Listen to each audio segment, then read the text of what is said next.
Afternoon. For those of you who are here with us live, we're here to talk about thriving in the era of compressed commissions. I've got some stuff I'd like to share with you today. Just a couple of little logistics before we dive in, and as others are rolling into the webinar here, we'll do some live Q&A toward the end of the session. So feel free to please make some notes. We'll enable the chat feature, or if you want to speak live, you could do that as well. Before I go to a screen share with the white paper that we created on this and released last week, I'll just preface it by saying, like, these are ongoing thoughts. Like many of you, I'm sure you've read a lot on these things. You have some opinions on that. There are lots of great opinions out there. There's some conflicting opinions out there. So I don't want you to think that I somehow have all of this figured out, or that I have a crystal ball that is exactly right. But we felt it would be important to sort of share with you our thoughts and what we think is going to happen, and how, based on current information, you might be able to better prepare for that. So without further ado, let me get a little screen share going here, and I'm just going to work from the white paper that we released. I'll show you in the event that you haven't seen it yet, which I think perhaps you have. There's a couple of places that you can access this. First is on our blog at middletonelitecoaching.com. The full paper is here. And then Sherry has also created for us a link out that takes you to a PDF version of it in case you want to print it, or it's easier for you to read it from that. Now, don't worry, I'm not going to read the whole paper to you, because you guys are far more capable of doing that on your own. However, I do want to make sure I walk you through kind of the highlight reel version of what's in here. And then some commentary on it that will sort of slightly overlap the paper itself. First, I'll share with you, we're not really focusing in this discussion on the legal aspects of what happened.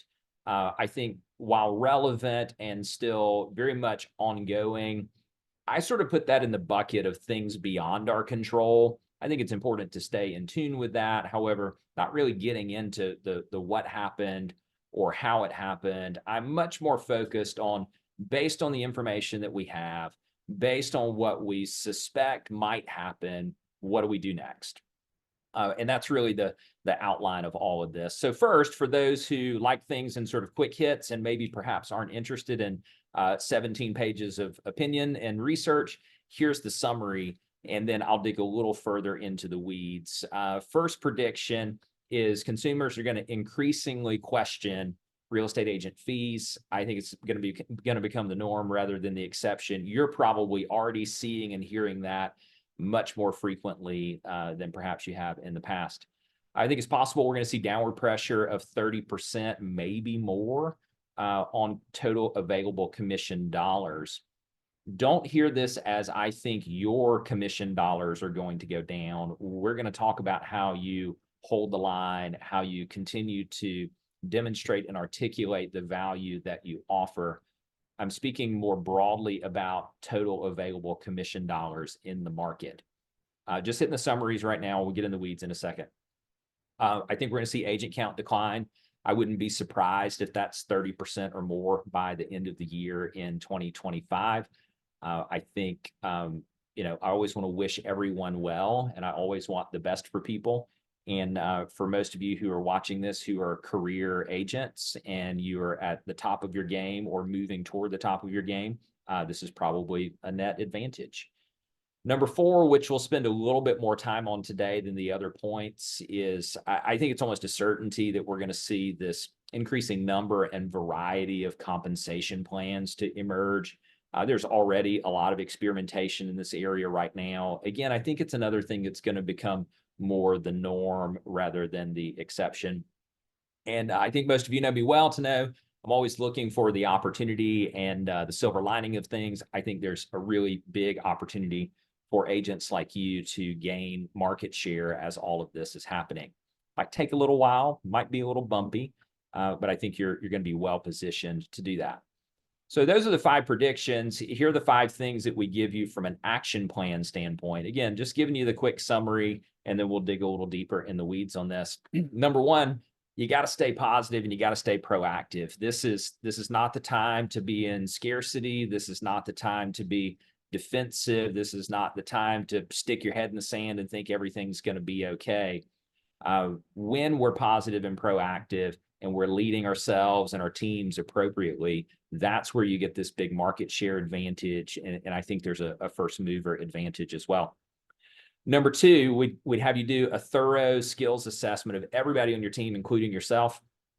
Every possible thing that you do in your job, in your teams, in your brokerage firms, we want to get those scores to 80% or higher as fast as possible. We've got some tools for you to use on that. Go ahead and determine your compensation model and what your a la carte pricing strategies are going to be. This is going to be the Wild West for a little while. I think the sooner you start working on this, the better. And I'll give you some ideas on this here today. Articulating your value proposition across multiple channels. This is more about marketing, brand awareness, positioning, the things that you do before a prospect engages with you, the things that you do in the period of time between a client has closed with you and they're in your database for some number of years before they do another transaction with you. That focus is what we're talking about here in number 4. And then number 5, prove it using third-party validation. Okay, there's your quick summary, the 5 things we see happening here under the predictions, and then the 5 things we're going to do about it. Let's dig a little deeper in the weeds on each. Obviously, like I said at the top, I'm not going to go through the full 17 pages in detail. I would love for you to read that on your own time. For those of you who are nerds like me, here we go. You'll also notice, and I think most of you know me well enough to know that it's important that we're connecting you to the different resources that are contributing to our thought process. While I kind of air quotes research paper on this, it's not exhaustive. It's not my job, as I see it, to write you a term paper or to, defend some doctoral thesis on this thing. I want to give you something that's like, here's what we're reading and here's what we're thinking about. I'll also mention, I probably should have said this at the top, is one of the strategies in risk management too is to imagine what the downside could be and then to operate as if we're already in that environment. And it's possible that some of these predictions that we covered a second ago don't materialize, and that's okay. Like, let's look at number 2. I say it's possible that total available commission dollars will decline by 30% or more. And you might say, well, Bill, I disagree with that. And that's totally okay. I think there's risk, though, if your working theory is that nothing is going to happen to commission dollars and you're wrong, the surprise to the downside is really dangerous. If your working theory is that there's some number of squeeze that's going to happen in commission dollars, I picked 30, you might have a different number. But if your working theory is that there's going to be some sort of squeeze and we prepare as if that's going to happen and we're wrong and we don't get squeezed, well, then the upside potential is really good. So there is a little bit of like downside hedging in some of these predictions that are baked in. So I want to make sure you understand where I'm headed with that. These are opinions based on what we're reading. I wouldn't suggest that any of these are necessarily facts. Let's start with number 1 on the predictions. I think anecdotally, just what I'm hearing from you guys and from our coaches is that the consumer is already asking more questions about fee structures, about commission dollars. There's some really fun stuff here on threshold behaviors. Malcolm Gladwell is one of my favorite authors, does a great podcast. But I want to draw your attention to, if you haven't read the paper yet, Gladwell is discussing this theory of thresholds with a researcher named Granover. And the idea here is like how much awareness / social pressure needs to happen on something before a large group starts to behave differently. And I offer you 2 different thoughts here. And the first, in their example, is talking about your grandmother at a riot. Well, hopefully your grandma's not at a riot, but if she was, as a thought experiment, he goes on to say that your grandmother may well need her sister, her grandchildren, her neighbors, her friends from church, all of them throwing rocks before she would even join in because she has a high threshold. What I'm curious about is how quickly the the social idea of questioning commission structures catches on and reaches kind of a critical mass. So I put in here that I think generally maybe 5 to 10% of the time you might get commission objections, maybe more if you're working with a FSBO or expired type audience.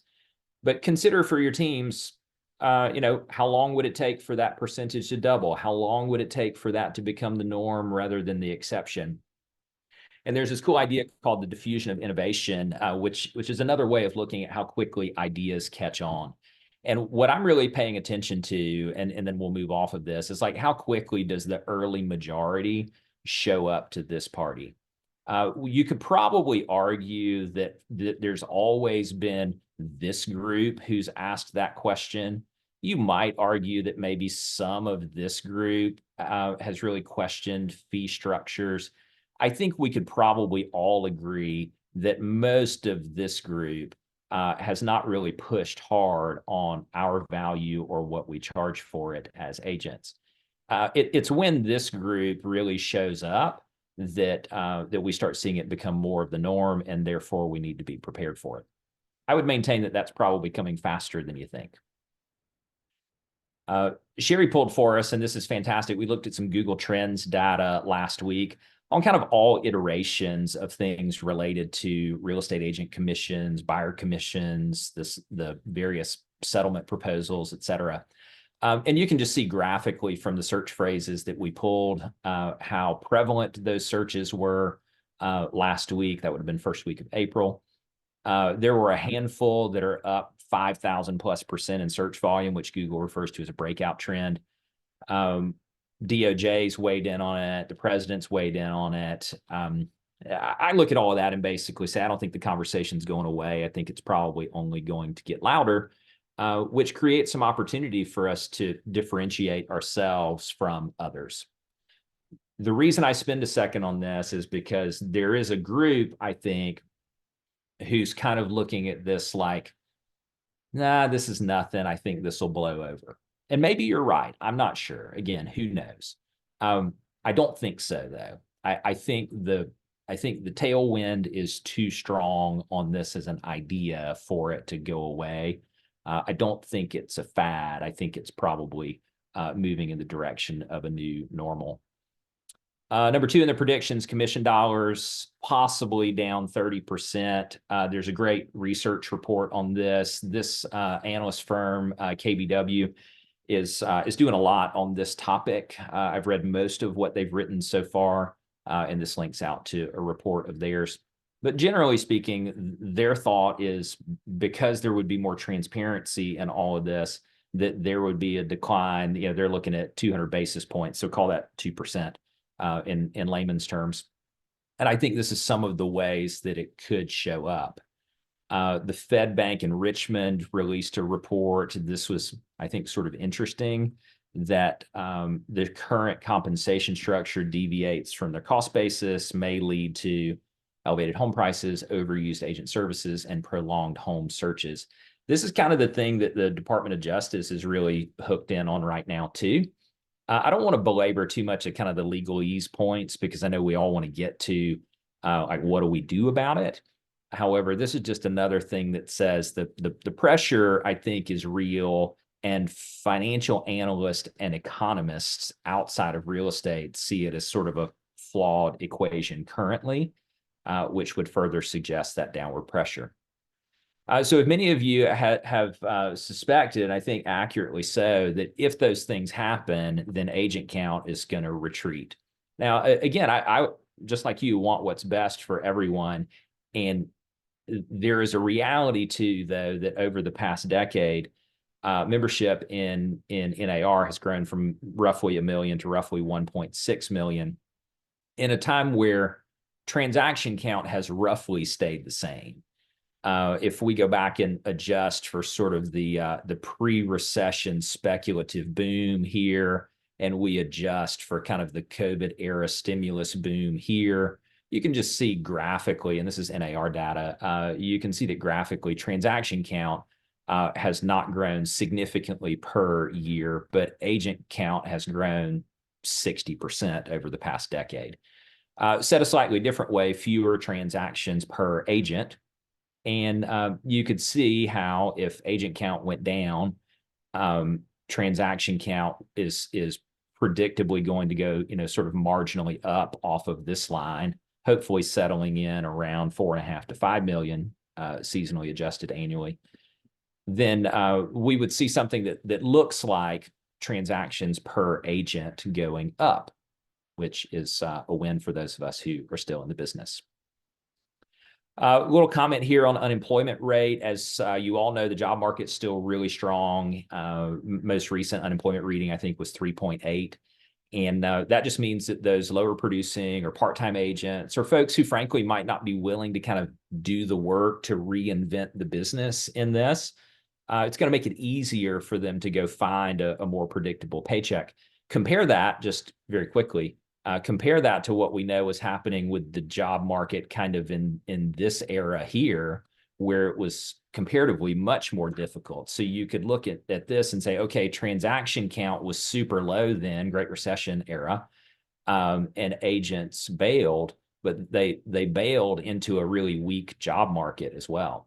But if you saw, transaction count kind of staying low historically, and agents bail, then they will presumably bail into a much stronger job market. So there's less friction in that move. Number 4, and I think this is really where I would encourage you to focus in your businesses, is what different types of model or models you'll be exploring in response to all of this. And I use here for you kind of a fun example that I think everyone can relate to as commercial air travel. And you could pick a lot of different businesses to explore. However, finding ones where you have multiple different kind of value propositions out there and seeing how their models look. So a low-cost provider example might be a Frontier Airlines. And I jokingly say it's sort of like having a lawn chair just bolted to an airplane and hopefully you get there. No disrespect to Frontier. However, their model is based on very low cost compared to their peer group, which would necessitate very low margins and would mean that they would need to do a lot of volume. They are marginally profitable as a company, depending on if you're looking at GAAP or non-GAAP earnings. Number 2, moderate cost. This might be more like a Southwest Airlines. So here you've got no seat assignments, you've got no first class. Tickets are generally slightly less expensive than some of the other big names. Yeah, you can pay a little bit extra to get on the plane first, but basically you're getting like the Breyers ice cream experience. You're getting, it's consistent, it's not cheap, but it's also not most expensive. And I think we'll see a lot of companies experiment with this. As a side note, the brokerage firm industry has already done this. Like this is not new information in our industry. And all of these models have found ways to win as brokerage firms. You have lower cost providers in brokerage firms, say like flat fee companies or transaction only companies. And those can be great. And you've got moderate costs, which is maybe more like a capping type company. And those are great. And you get down into like a variable cost provider. I think this is where we're going to see probably most agents and agent teams land, which is the equivalent of having like multiple fare classes on an airplane. So you have a first class experience, and I fly Delta a lot, so I use them as an example. You have a first class experience. You have a Comfort Plus, which is you get on earlier, you get the extra leg room, you get the free cocktails, and a slightly better experience than further back in the plane. And then you have the main cabin where you're not getting the free drinks or you're not getting the extra leg room, but you still get your seat assignment and you get on the middle of the plane. And then you get I only have a ticket. However, I don't get to pick where I'm going to sit. The gate agent's going to pick it for me. However, it's the lowest cost to still be on the airplane. And so like Delta, American, United, others like them on domestic flights in this example have figured out a way to create multiple fare classes or multiple sort of tiers. I think that's where most agents will end up going. But I put this in here to say it doesn't mean you have to go that way. You can win as a low-cost provider if you're clear about what that model needs to be to scale. You can win as a moderate cost provider without having different tiers, as long as you're clear on what that represents to you. I think the variable is where we'll see most people land. I am curious, though, how many of you will go more like fractional private jet ownership kind of stuff. There's some interesting data in here I won't bore you with about the increase in private jet experiences. However, I might look at this as like a high cost, high experience provider.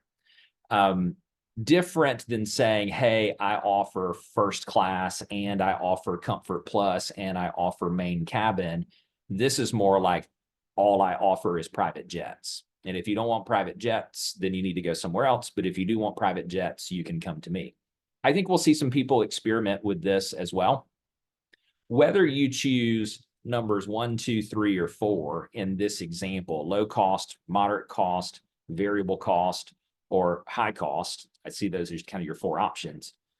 Doesn't matter to me which one of those 4 you choose. I think everyone's going to need some sort of a la carte pricing structure as well. So you're kind of picking from 1 through 4 above for version 1, which we'll talk more about in a second. And then you're picking your a la carte, like bolt-on pricing structures. The Richmond Fed did a very long mathematical paper on this. Most of it looks like Greek because, well, I guess technically a lot of it is. But anyway, their big thing here is that one of their key proposals is more of an a la carte compensation model. So I think you just look at the things that you would be willing to add on. The analogy that I used here is more like an upscale restaurant where you've got, say, I don't know, 5, 6, 7 different steaks that you could choose from. And then right below the steaks are all the different things that you could add on to further customize different sauces or toppings or lobster tails or whatever else. And you're going to go some places where you have a lot of different add-on options. And you're going to go other places where like the only add-on you're going to get is, do you want your baked potato loaded? And that's okay too. I think part of figuring out a la carte pricing and structure is also going to be about like how many things do you want to offer as bolt-ons versus how much of that is sort of already baked into the model itself. I think we'll see a lot of experimentation here in this area. And then the fifth is the most skilled agents having massive opportunities to gain market share. Again, citing KBW, who's doing a ton of research on this. They see it as a kind of an up for grabs moment. And I highlighted or emphasized here over the long term. And I think where the market share land grab comes over the next, let's call it 12 to 18 months, is going to be this combination of the agents or teams or firms who do the best job of articulating their value proposition, which we're going to talk about in a second, and those who do a great job of recruiting and attracting agents to their teams or firms are the ones who are going to grab the market share. And I know that's sort of a classic truth, and it's a little bit of a duh. However, I think it's the long-term piece because it's going to take a while for all these bumps to kind of smooth out. I think you'll end up, and we'll talk more about this in a second, I think you'll probably end up in like version 3 or 4 or 5 of whatever your models are going to be before you feel really good about it. And that's okay. So here's some additional commentary on that. I think the thing I would draw your attention to here is individual agents, solo agents who might have historically stayed solo agents or worked to build their own teams. I think you're going to see more of them move in the direction of joining teams and or firms that already have a really well-defined market presence, brand presence, market share positioning that they can kind of pull underneath that umbrella, as opposed to looking at having to build it themselves.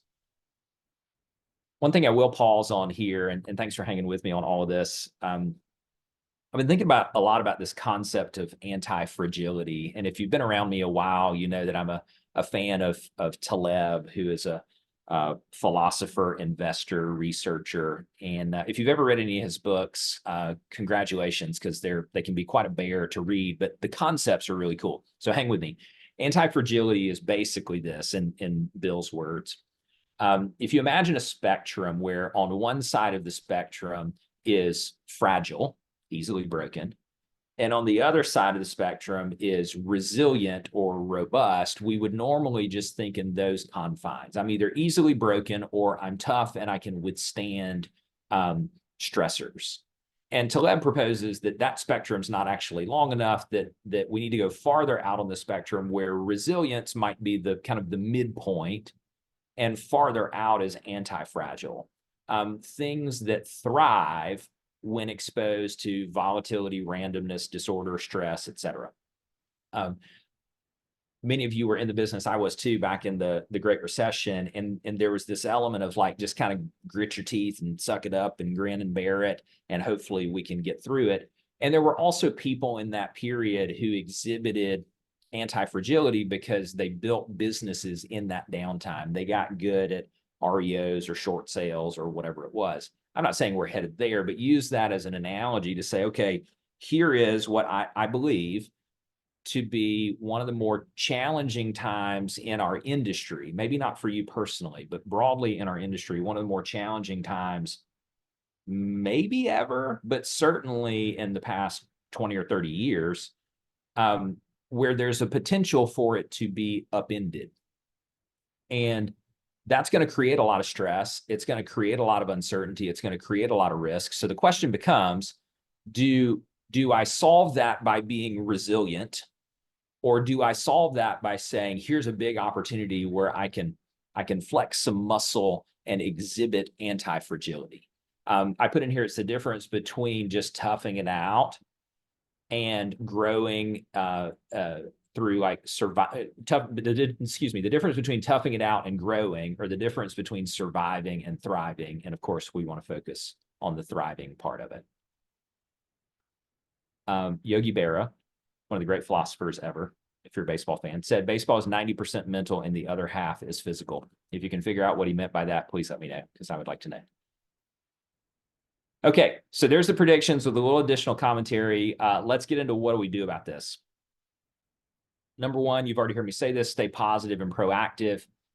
Big market share opportunity, big first mover advantage. And I put some questions, and Sherry has helped with linking out to other tools that you could use here.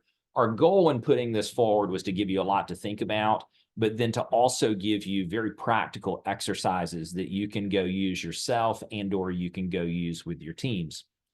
I won't read all of these questions to you. However, it will spark a lot of different ideas that we would coach you to run through could do, should do, must do. So as a quick refresher on this, could do is let me throw all the ideas on the board and see what sticks. No idea is a bad idea when you're attempting to solve problems.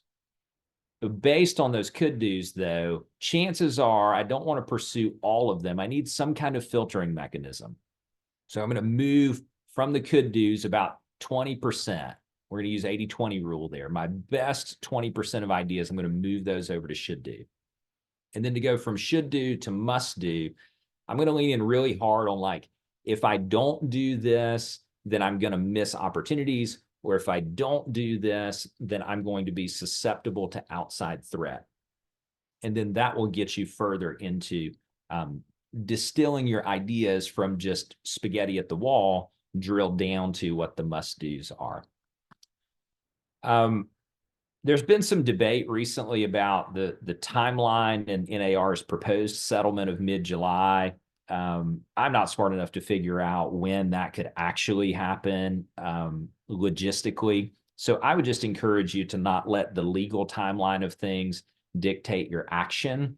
Again, we're talking about hedging against the downside here.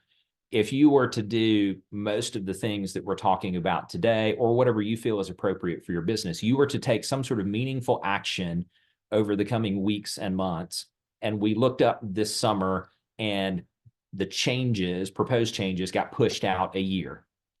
Okay, wouldn't be a bad thing. I think we'd be okay. In fact, you could argue that the upside of that would be really good versus saying, well, I don't know, maybe it'll work out, maybe it won't. Maybe this will be implemented by the end of the year. Who knows? The downside risk to operating that way is really strong. As I put here, I think grandma might be throwing rocks before July. Skills assessment, 80% plus. This is something, if you've been around us for a while, you know, we like to use this for like mid-year reviews or preparing for your annual team advance. I would say that running yourselves as lead agents or business owners through this, and then also rerunning your team members through this would be really helpful. We've linked out to it in both the blog and the report. It's kind of a funny thing here. Maybe not funny, but interesting. This concept called the Dunning-Kruger effect, I'll give it to you briefly, basically says, if we go over here on the left side of this, competence, this would be low competence on the left. This would be high competence on the right.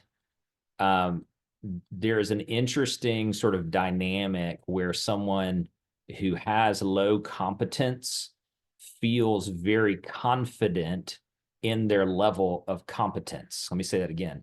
They feel very confident in their level of competence. Said a slightly different way, they think they are better at it than they actually are. If you have someone in your organization who hasn't been through some really detailed skills work or has only been in the business for a few years, I think you have to be really careful about people kind of in this zone. Doesn't mean they're bad people. I think we just need to get real about where our skill level is. Go out on the other end, though, and what it explains is, so here might be a very experienced, very skilled agent out here on the high end of the spectrum. They have a very high level of confidence, which is great and accurate. So they are high in competence. They are high in confidence. What the theory says, though, is that the tricky part about this is that this person thinks that it should be easy for all of these people. So if you've ever found yourself in a spot as an experienced agent or a leader and said, I just don't understand why they don't get it. I don't understand why they can't do it as well as I can. This is really easy. The theory here would just say it's really easy because, and this is kind of a duh statement, it's really easy because if you're in that boat, you've already gone through this whole swing to get here. So this person and this person kind of walk and talk the same.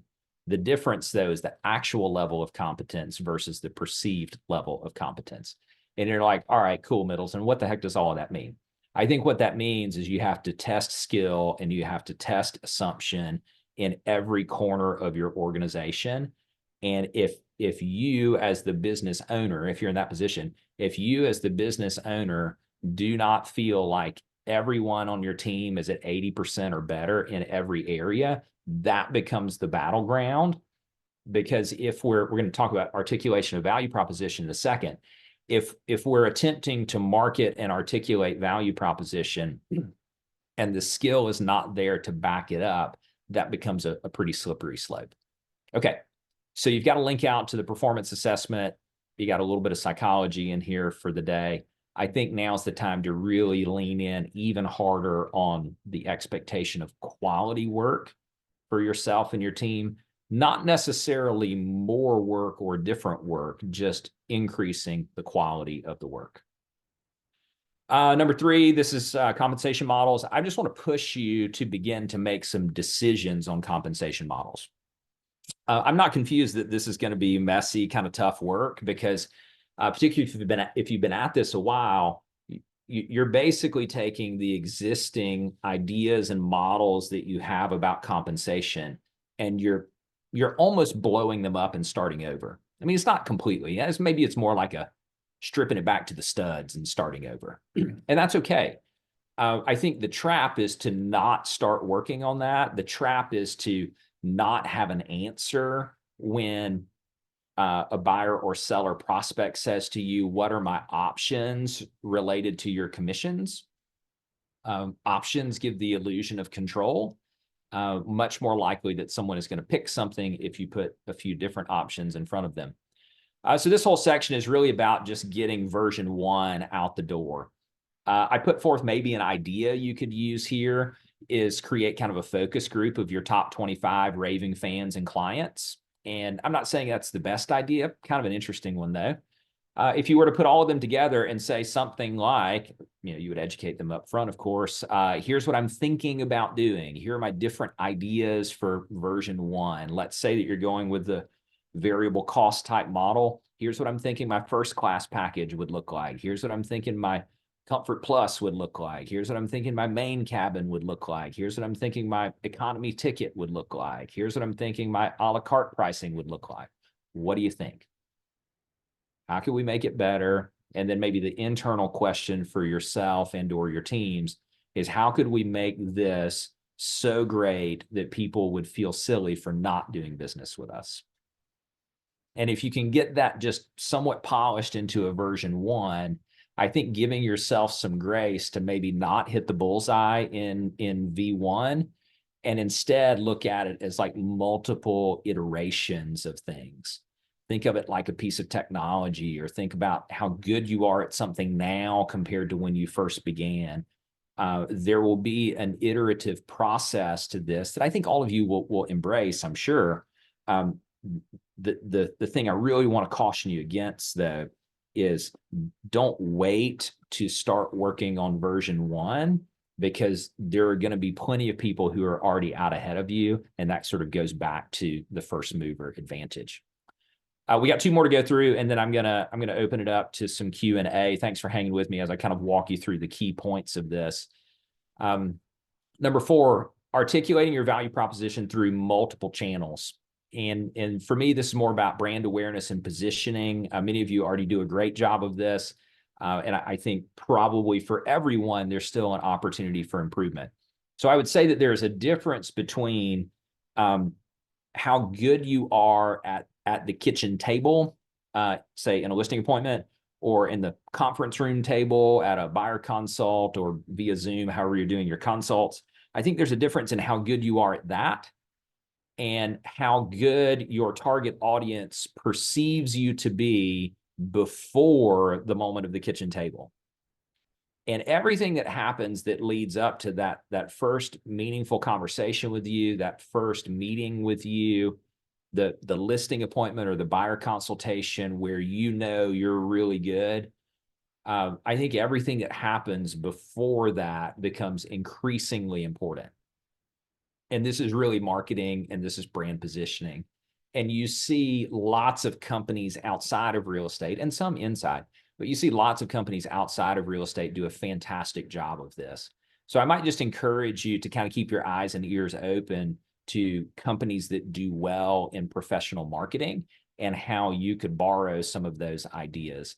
I go on in here to talk about messaging and being everywhere. Most of you know, and some of you are already in the program, we've created a digital marketing program. Actually collaborated with a friend of mine, Kayla Lindsay, on a thing called the Viral Agent Formula, which is all about content creation specifically through YouTube. Kayla last year did 250,000 in GCI from YouTube in her first year on YouTube, and then is on track to do over $1 million in GCI this year just from YouTube organic. That's an example. It's not the only one, but that's an example of how using brand marketing and content marketing long before the prospect raises their hand are all like trial closes along the way. They're minimizing the friction. They're building the value so that when the person is ready to do business with you, the questions have already kind of solved themselves.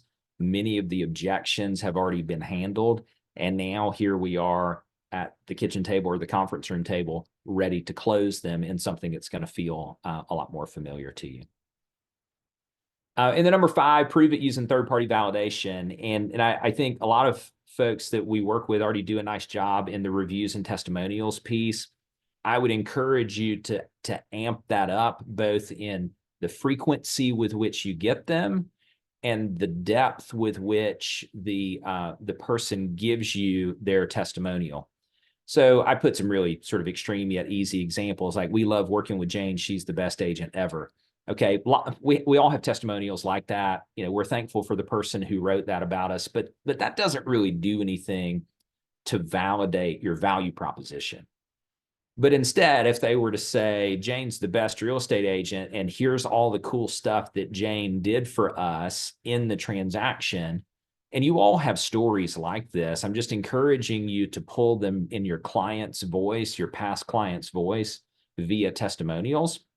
but you won in 11 offers. You got some seller paid closing cost after the inspection issues, whatever it is.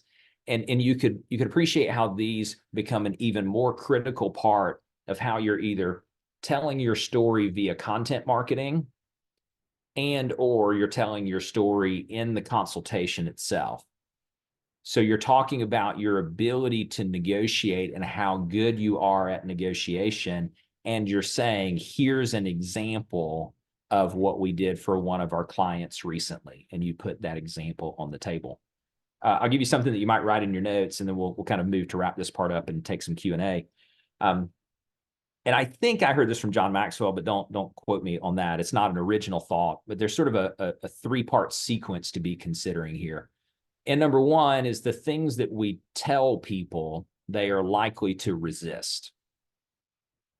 So if I were to just tell someone that I'm really good at something, their natural inclination is to kind of push back on that.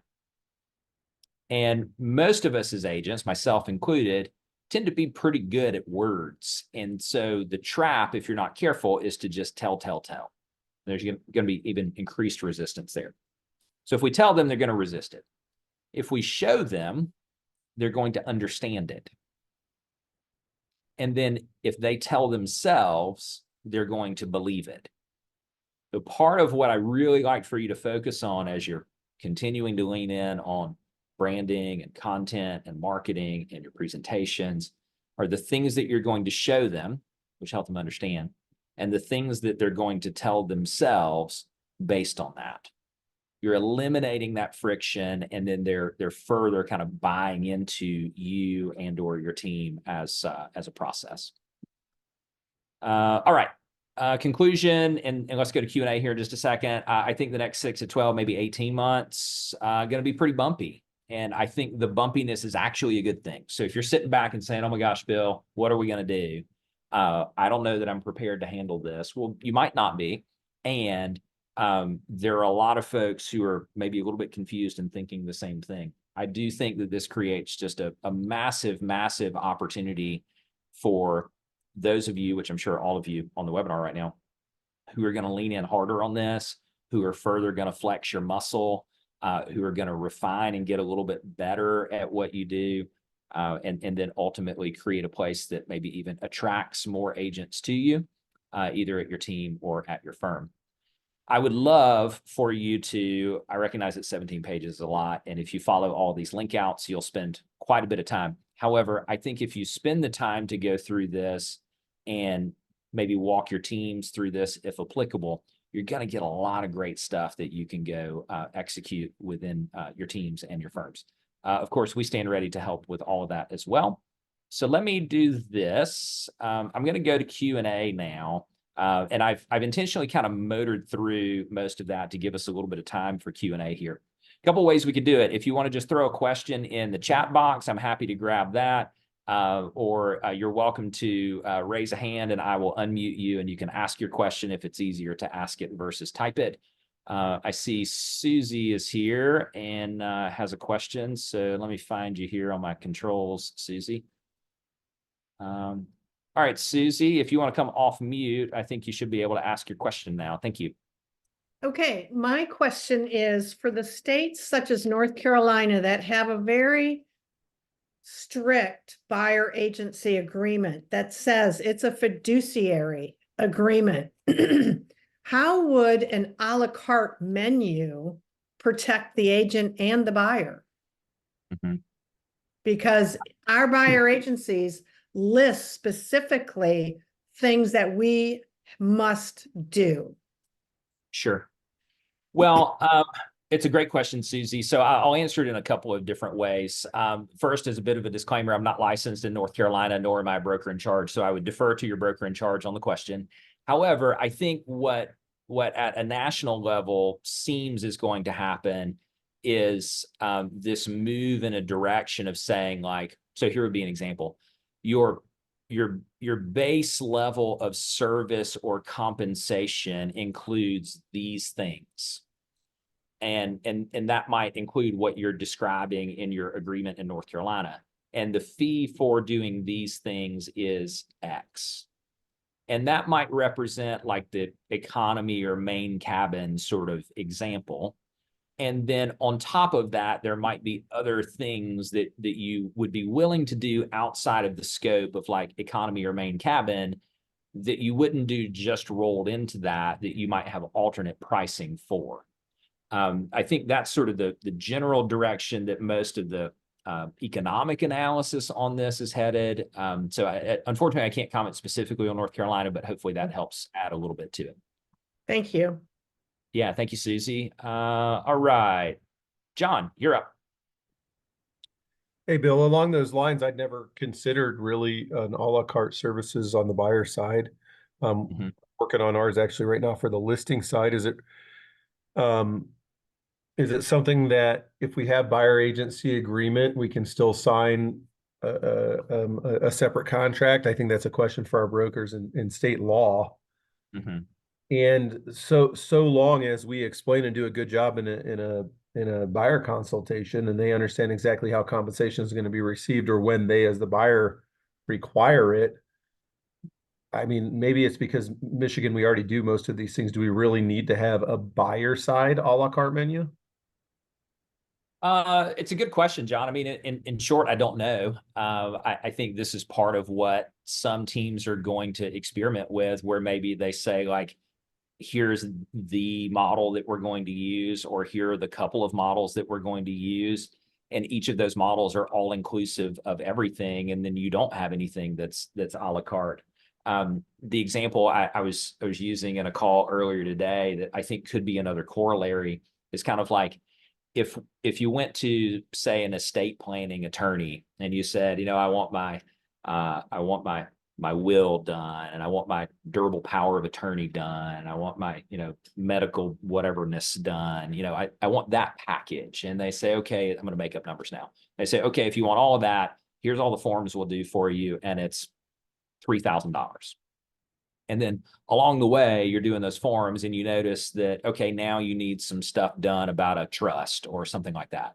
And then they say, okay, well, our fee for that is X dollars per hour because it's work outside of the scope of this. And we anticipate that it's going to take us 4 hours to do that. So therefore, it's going to be another $1,000.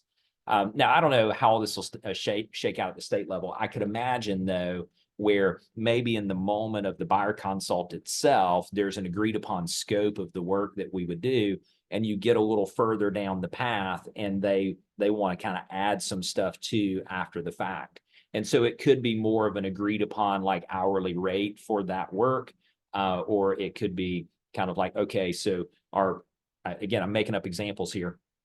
In this package, we're going to show you no more than 10 houses. But you get 10 houses into it and they're like, we love everything that you're doing, and we just looked at our 10th house, which is not the right house. We want to keep going.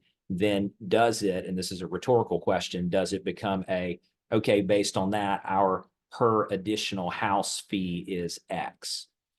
So I think we're going to see some experimentation in that for the people who kind of move in the direction of a la carte versus kind of rolling it all into one or multiple models. So in this scenario, then only in the scenario where there's not an acceptable seller offered buyer broker commission.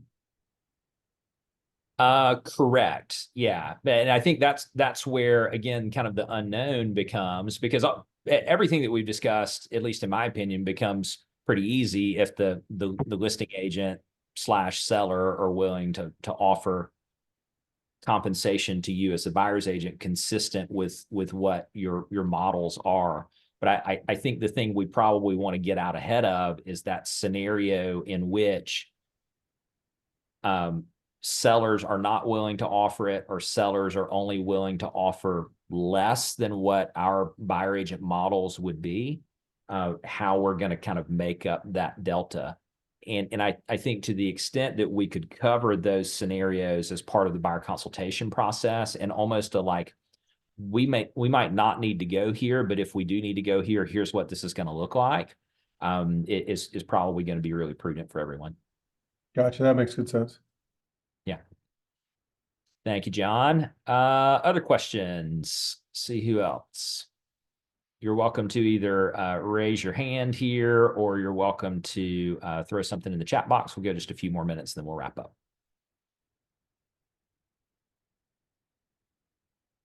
All right, Amy, I see your question. Let me find the buttons here.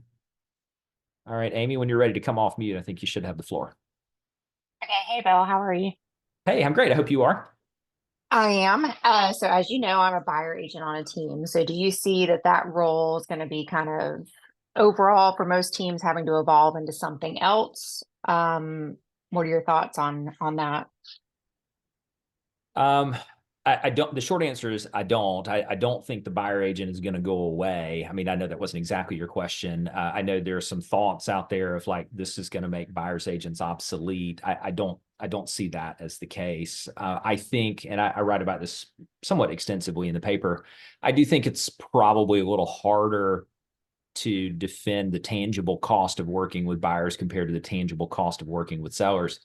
But I think, and some of the research papers point to this as well, there's a lot of value in someone like yourself and many who are on the call, very experienced agents who know the market really well, who know the sub areas of the market really well, who can really add tremendous value in the process. I think there are a lot of agents who can't do that, who are going to get squeezed out of the business. I think net, you'll see more commission dollars kind of stack up on the listing side than the buyer side. So if we're talking about big, broad trends, I think your downward pressure is going to be felt more on the buy side than on the list side. But I don't think that has to be the case for everyone. I think agents like you and a lot of buyers agents who are here on the call with us today, I think this is actually where you get to flex your muscle. I think this is where you get to demonstrate your value in a way. And I mentioned this to someone over the weekend. It's like one of the biggest risks for all of us is the things that we don't know that we don't know.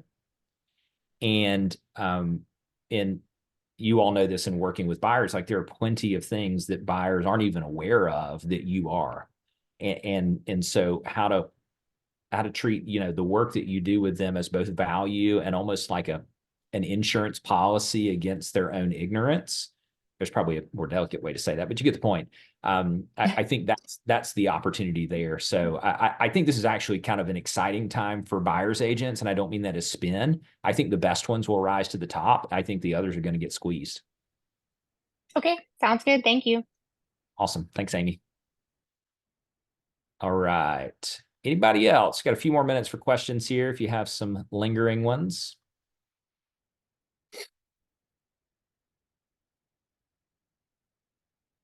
Going once. Going twice. All righty. Well, thanks so much for joining us this afternoon. Again, you can find the all the research that we've worked on and link outs to all of those reports at our blog at middletonelitecoaching.com. There's also a full downloadable and printable PDF version of it for you there. If we can do anything to help or support you, we're always glad to do that. And until next time, see you then. Bye.